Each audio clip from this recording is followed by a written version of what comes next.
చాలా మంది నిద్రించే సమయంలో కలలు కంటూ ఉంటారు. అయితే కలల శాస్త్ర ప్రకారం కొన్ని కలలు మన జీవితంలో భవిష్యత్తులో జరగబోయే విషయాలను, శుభాలను తెలియజేస్తే మరికొన్ని మన జీవితంలో ముందు ముందు జరగబోయే అశుభాలను తెలియజేస్తాయి. ఇక స్వప్న శాస్త్ర ప్రకారం కొన్ని వస్తువులను చూడటం అదృష్టంగా చెబుతారు. మనకు కలలో ఏవి వస్తే అదృష్టం కలుగుతుంది? మనల్ని కోటీశ్వరులను చేసే కలలు ఏమిటి? అనేది చాలా మందికి కలిగే ఆలోచన. కళలకు సంబంధించి ఓ శాస్త్రం ఉంది. అదే డ్రీమ్ సైన్స్. దీని ప్రకారం నిద్రిస్తున్నప్పుడు కలలో కనిపించే కొన్ని సూచనలు భవిష్యత్తు సంఘటనలను మనకు అర్థమయ్యేలా చెబుతాయి. స్వప్న శాస్త్ర ప్రకారం కొన్ని కళలు చాలా శుభకరమైనవి. కొన్ని కళలు మనకు ఆర్థిక లాభాలను కలిగిస్తాయి.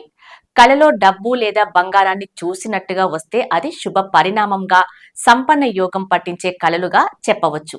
ఇక భవిష్యత్తులో మీరు డబ్బు పొందుతారని కూడా అర్థం. ఈ కలలు వస్తే మీ ఆర్థిక పరిస్థితులు మెరుగుపడతాయని, మీకు సంపన్న యోగం పట్టబోతుందని చెప్పవచ్చు. స్వప్న శాస్త్ర ప్రకారం నదులు కలలో కనిపిస్తే లక్ష్మీదేవి మీ ఇంటికి రాబోతుంది అన్న సంకేతం.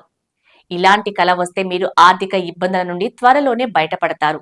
కలలో ఆలయాన్ని చూసినట్లు వస్తే అది కూడా శుభప్రదం కలిగించి లక్ష్మీదేవి ఆశీర్వాదాలు ఇస్తుందని, భవిష్యత్తులో కొన్ని శుభవార్తలను తీసుకువస్తుందని చెబుతారు.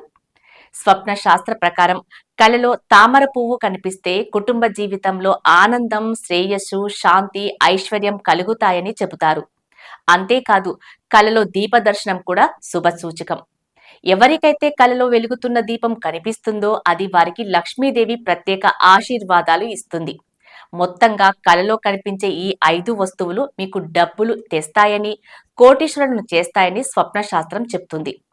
ఇక తెల్లవారుజామున వచ్చే కలలు నిజమవుతాయా అనే సందేహం మనందరికీ ఉంటుంది.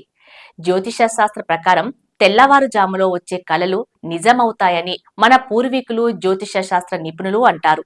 అయితే ఈ విషయంపై డ్రీమ్ సైన్స్ మరియు సాంప్రదాయ నమ్మకాల మధ్య భిన్న విశ్లేషణలు ఉన్నా తెల్లవారుజామున కలలు చాలా మందిలో ఆసక్తిని రేకెత్తిస్తాయి.